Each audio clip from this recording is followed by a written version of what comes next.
There is a lot to say about the chairman and the young lady and the gentleman.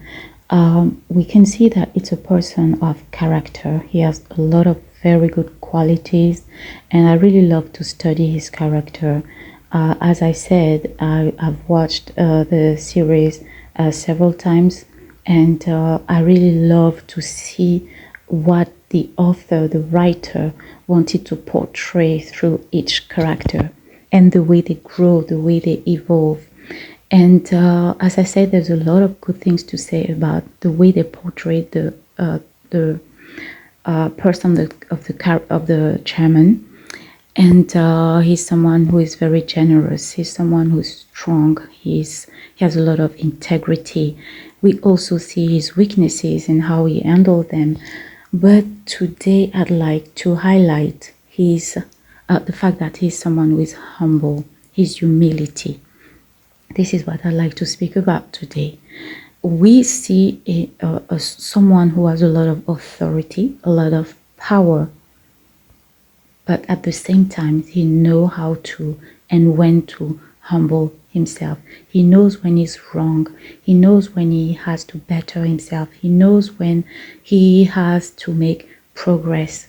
And I'd like to share that there's a reason why he is in that series. He is a chairman. You see, most of the time we see in other series, in other movies, you see people of power who abuse their power, who disrespect people.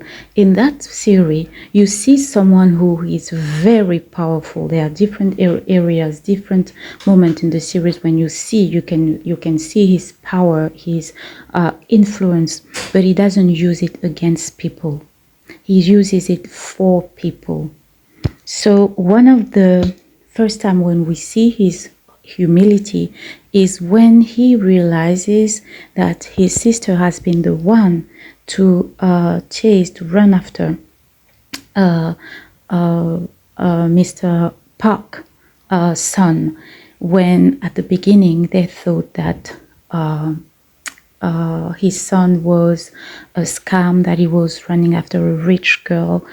And when the chairman knows about the truth, he goes to his former driver's house. Remember that this man was his former driver. He was his subordinate that he has fired. He has done wrong to him because he did not know the truth.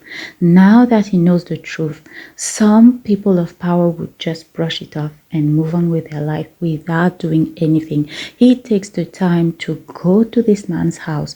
Other people could have done something else. They could have called him because he is powerful. He just has to make a phone call or to tell his assistant to call. No, you see that this person, this character, goes to his former driver's house, waits in front of his house, and asks him with a lot of humility if they can have a word together.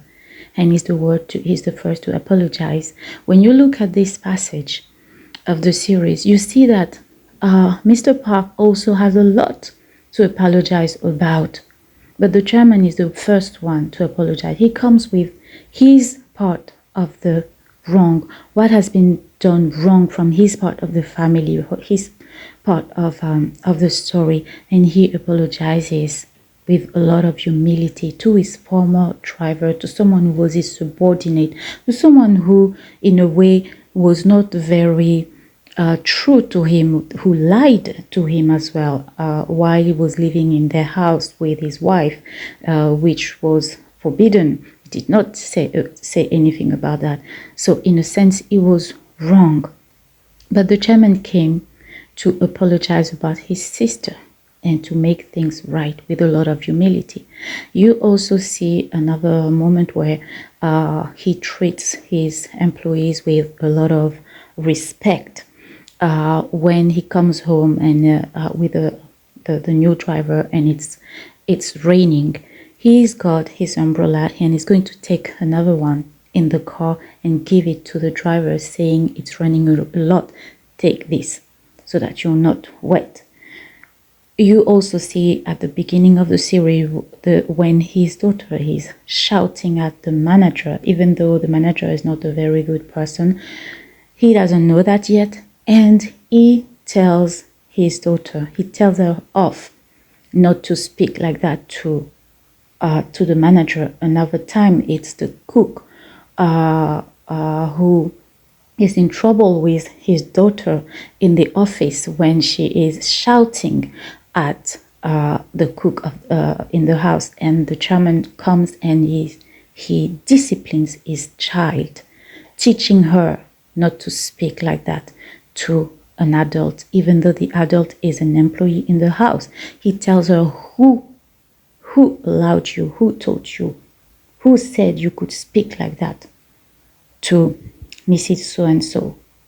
So this is where you see the humility of this man and the fact that he's right in a lot of sense. Some people think that having power gives them the right to treat people anyhow. And what I love about this movie is that they teach us something else. They teach us that no, it's not because you have power that you treat people anyhow.